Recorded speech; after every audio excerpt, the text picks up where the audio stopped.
એક મંચ પર આવો અને ગ્રામ સભા બનાવીને આપણા જે હક અધિકાર છે એ લેવાની તૈયારી રાખો. હું તમારી સાથે છું કે આપણા વિસ્તારના જે આદિવાસી સમાજના જે કામો કરવાવાળા જે વડીલો આગેવાનો કે જે થઈ ગયા છે એમને પણ આપણે આ દિવસે યાદ કરવા. બિરસા મુંડાના સપનો હજુ અધૂરા છે. તમે બધા જુવાન માણસો, જુવાન છોકરા છોકરીઓ, ભાઈ બહેનો, બિરસા મુંડાના આદર્શો જે છે એને ધ્યાનમાં રાખીને આપણે લડવાનું છે. ને આ છોટુભાઈ વસાવા સાહેબ જે આપણા આદિવાસીઓને માર્ગદર્શન આપ્યું છે, આજે એમને 80 વર્ષ થઈ ગયા. આજે એમના જીવનમાં 60 વર્ષથી આદિવાસીઓ લોકો માટે લડે છે. કપુરા ગામની અંદર આદિવાસી યુવક મંડળ દ્વારા બિરસા દાદા જે 1875 ની અંદર એમનો જન્મ થયેલો અને એમણે જે લડત કરી આદિવાસીઓ માટે, આ દેશના આદિવાસીઓને હક અધિકાર અપાવવા માટે 25 વર્ષની ઉંમરની અંદર એમનો ભોગ લેવામાં આવ્યો છે. આ દેશની અંદર જે રીતના વ્યવસ્થા ચાલે છે, પહેલા તો અહીં ઉપસ્થિત જે લોકો આદિવાસી સંગઠન ચલાવે છે અને જે લોકો વર્ષોથી ડિમાન્ડ કરે છે કે આદિવાસી લોકોને સત્તા મળવી જોઈએ, સાથે એની વ્યવસ્થા કરવાનો પણ એમને હક અધિકાર મળવો જોઈએ. આજ દિન સુધી આ લોકો આપણને હક આપતા નથી. એવી જે સંસ્થાઓ અત્યારે જે અહીં ઉપસ્થિત છે એમનો પણ હું ખૂબ આભાર માનું છું, એટલા માટે કે બિરસા દાદાની જે વાત હતી એ વાતને આપણે આખા દેશમાં ફેલાવીને આદિવાસી સત્તામાં આવે, એનું રાજ થાય, આ દેશ આપણો છે, એ જે મુવમેન્ટ હતી એને આગળ ધપાવવા માટે આપ સૌ અહીં ઉપસ્થિત છો ત્યારે હું તમને પણ ધન્યવાદ આપવા માંગુ છું. આ સરકાર, જેટલી બી સરકારો ભારતમાં બની, એ લોકોએ આદિવાસીઓને અવગણના કરી છે એમ કહે તો ખોટું નથી. 1994 ની અંદર યુનોની અંદર જ્યારે ઘોષણા થઈ કે આદિવાસી લોકોને વિશ્વ આદિવાસી દિવસ ના દિવસે એમને હક અધિકાર, એમનું જીવન, એમનો દેશ મળવો જોઈએ, એ જાતની ઘોષણા થઈ. પરંતુ અહીંની જે સરકાર, જે વિરોધ પક્ષના લોકોએ આજે 30 વર્ષ એ ઘોષણાને થવા આવ્યા પછી બી આપણને જાણ નથી કરી, આપણને હક અધિકાર આપવા તૈયાર નથી. એના પરથી આ ફલિત થાય છે. એવી સરકારો સામે આપણે બધી જ જે સંસ્થા આદિવાસીઓ જુદા જુદા જે અર્થની અંદર લડે છે, આપણો હેતુ બધાનો એક જ છે. એક મંચ પર આવો અને ગ્રામ સભા બનાવીને આપણા જે હક અધિકાર છે એ લેવાની તૈયારી રાખો. હું તમારી સાથે છું. આખા દેશની અંદર ફરીને આ વસ્તુ આપણે બધાને જાણ કરવાની છે. આપણો દેશ છે, આપણી જમીનો છે, આપણી જળ જંગલ જમીન એ છીનવાઈ રહી છે. આપણો કોઈ અવાજ સાંભળતા નથી.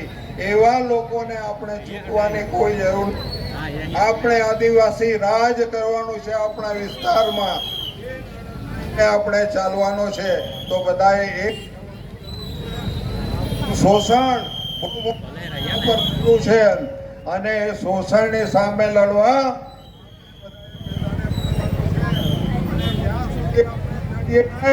ત્યાં સુધી આપણા હક અધિકાર નથી. અને આપણે બધાએ એક મંચ પર આવો. કેટલા વર્ષો, હજારો વર્ષથી આપણી પેઢીઓને ગુલામ બનાવી છે, એ પેઢીઓને આપણે સ્વતંત્ર કરવાની છે. ये देश पर मुल्क राज तुम्हारा, इसका मतलब वो नहीं है कि मुल्क तुम्हारा है.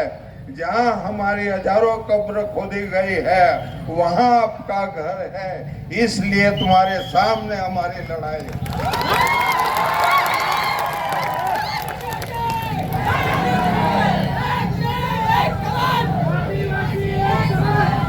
તો આપણું રાજ થાય એ બાબતમાં તમે બધા સહમત છો ઉપસ્થિત લોકો? બહુ સરસ. એ રાજ કરવું પડશે, બીજાના ભરોસે કઈ ચાલવાનો નથી.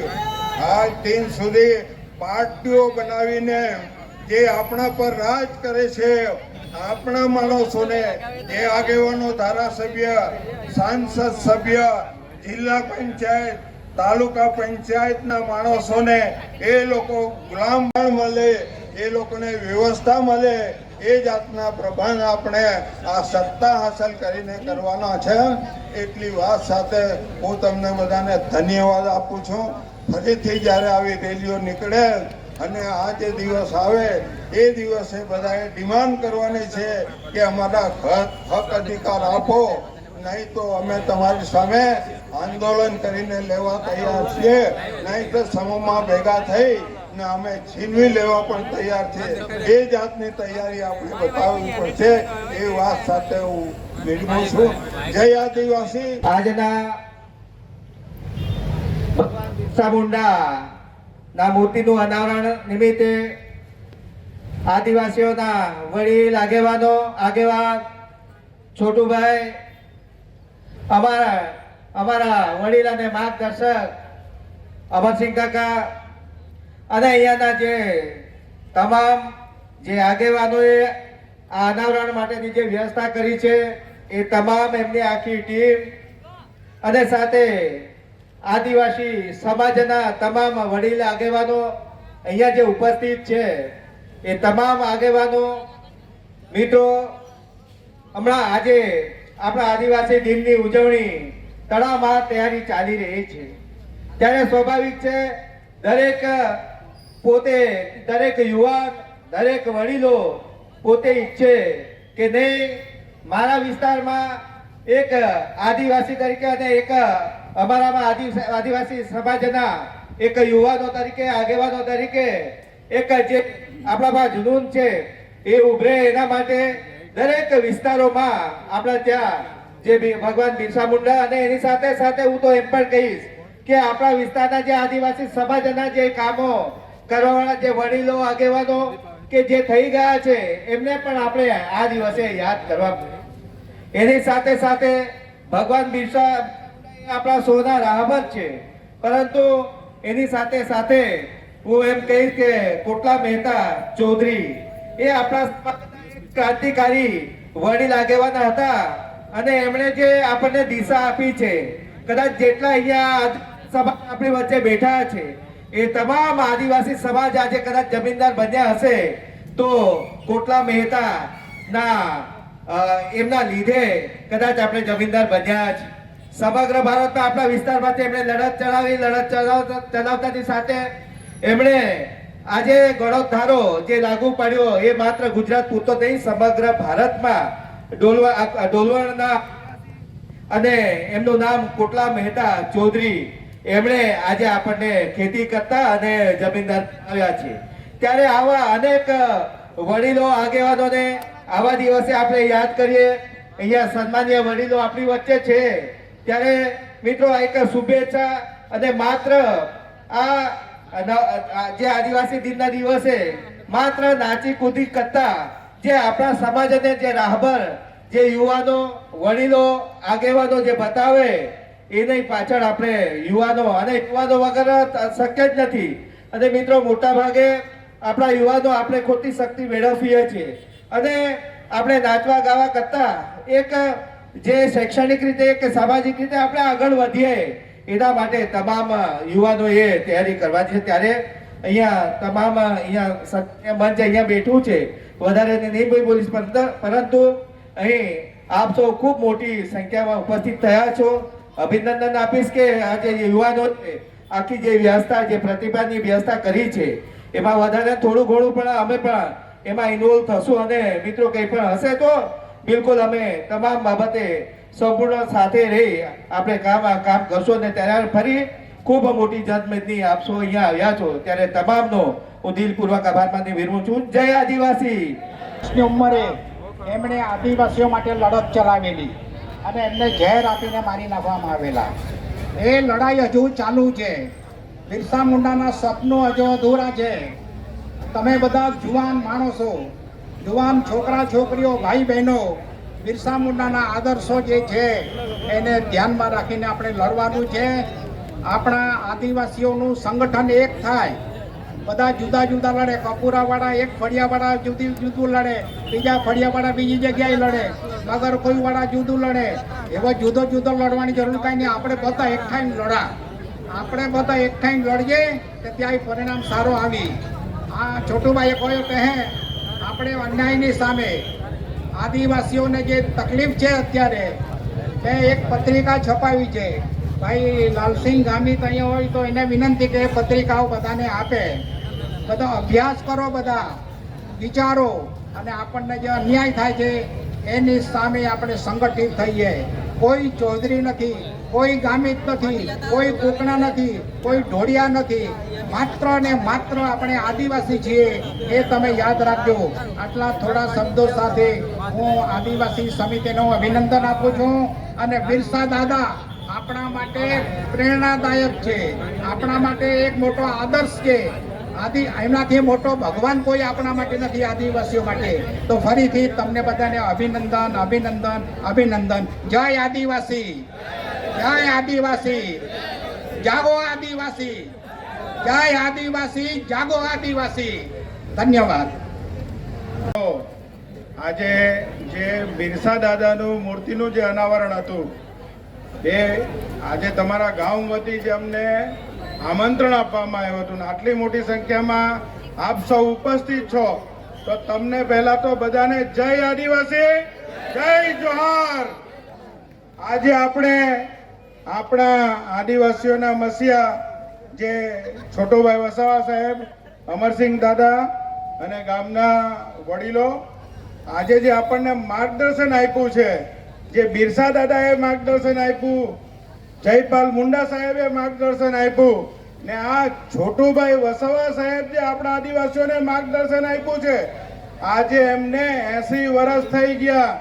આજે એમના જીવનમાં 60 વર્ષથી આદિવાસીઓ લોકો માટે લડે છે.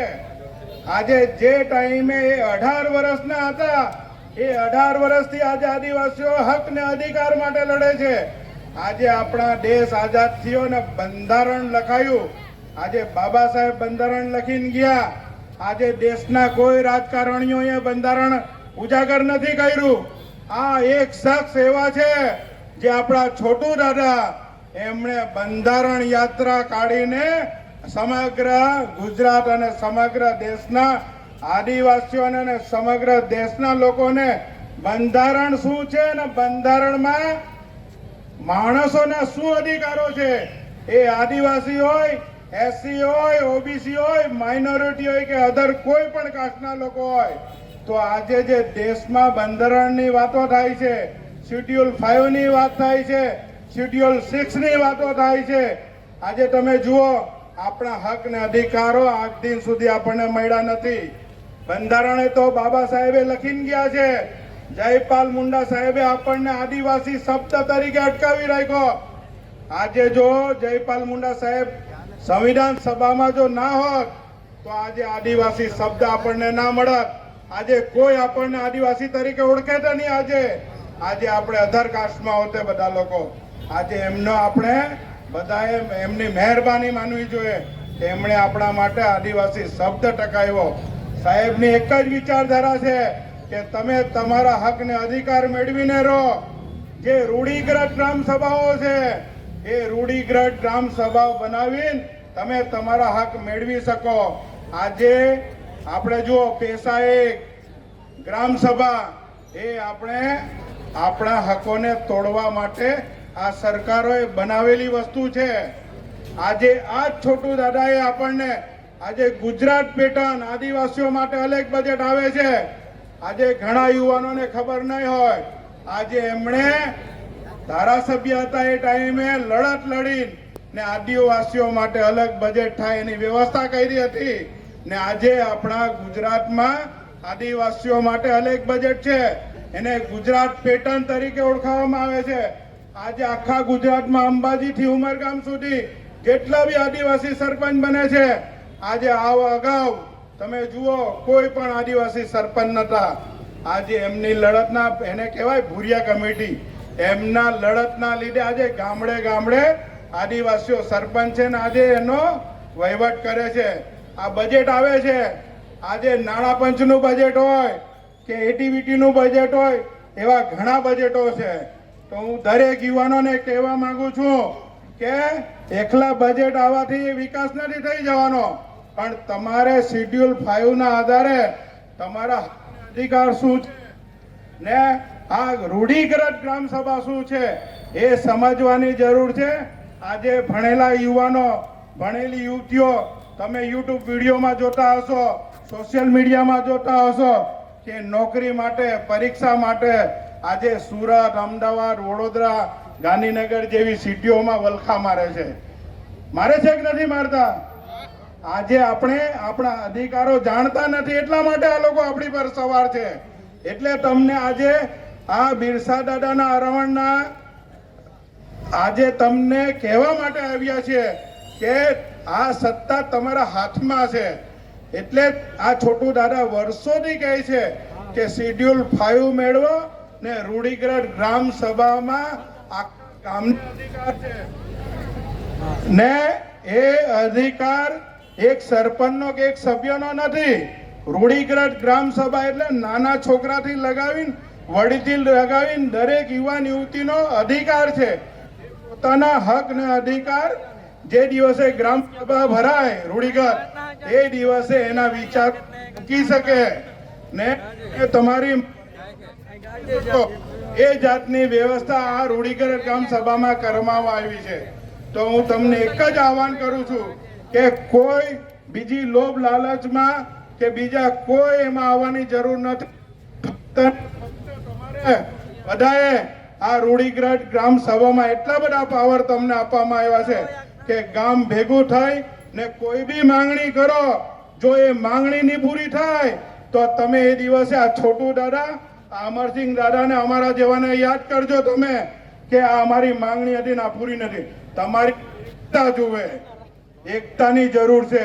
આજે એક લાકડી તૂટી જાય, આજે લાકડી ભારો એક નહીં શકે. આજે આખું ગામ ભેગું થઈને તમે એક પ્રશ્ન ઉઠાવશો તો એ પ્રશ્નનો ચોક્કસ આ સરકારો એ સત્તા તમને રૂઢિગત સભામાં આપવામાં આવી છે. તો તમને હું કહેવા માંગુ છું કે તમારે સત્તા માંગવાની જરૂર નથી, તમારી સત્તા તમારી પાસે છે. એટલું કહેવા માટે યુવાનોને આવ્યા છીએ ને તમે આજથી જાગી જાઓ, સભાઓ બનાવીને તમારા હક ને અધિકાર મેળવતા થઈ જાય. બધાને મારા તરફથી જય આદિવાસી, જય જોહાર. સમાજના આગેવાનો અને ખાસ કરીને યુવા વર્ગ અને બહેનો, માતાઓ, વડીલો અહીંયા ઉપસ્થિત છે. એનાથી આપણને સમજાય છે કે આપણા સમાજમાં હવે ક્રાંતિ આવી છે, આપણા સમાજ હવે જાગૃતતા તરફ જઈ રહ્યો છે. અને અમે ત્યારે શ્રી છોટુભાઈ વસાવા સાહેબ આદિવાસીની મુવમેન્ટ ચલાવતા હતા ત્યારે અમને પણ ન ખબર હતી કે બિરસા મુંડા દાદા કોણ છે, 9 ઓગસ્ટ વિશ્વ આદિવાસી દિવસ શું છે. છોટુભાઈ વસાવા સાહેબ એક જ એવા નિડર વ્યક્તિ છે કે ગુજરાતની અંદર ડોક્ટર બાબા સાહેબ આંબેડકર કોણ છે, બિરસા મુંડા દાદા કોણ છે, 9 ઓગસ્ટ શું છે, તાત્યા મામા જન્મતિથિ શું છે. આવા મહાન વીર પુરુષોની ઝાંખી કરાવી હોય તો એક જ વ્યક્તિ છે શ્રી છોટુભાઈ વસાવા સાહેબ. અને એમના સાનિધ્યમાં આજે ગુજરાતની અંદર યુવા વર્ગ જો બોલતો થયો હોય તો છોટુભાઈ વસાવાના લીધે છે. બાકી કેટલાક લોકો આજે ડુપ્લિકેટ આદિવાસી બનીને 9 ઓગસ્ટ ઉજવવા નીકળી પડે છે. આજે બિરસા દાદાના નામ પર રાજકારણ કરવા નીકળી પડે છે, 9 ઓગસ્ટના નામ પર નાચવા કૂદવા નીકળી પડે છે. ખરા અર્થમાં આદિવાસી બનવું ખાવાના ખેલ નથી. બિરસા દાદાએ જે વખતે લોહી આપ્યું છે આપણા સમાજને બચાવવા માટે લોહી આપ્યું છે, તો એમનું જે બલિદાન છે એ બલિદાન એળે જાય એની કાળજી આપણે નવયુવાનોએ રાખવી પડશે. એટલે આ તાપી જિલ્લાની જનતાને અને તાપી જિલ્લાના યુવાનોને હું દિલથી નમસ્કાર કરું છું કે બિરસા દાદા સ્થાપના કરીને આજે આપણે બિરસા દાદાના વંશજો છે એ સાબિત કરી આપ્યું.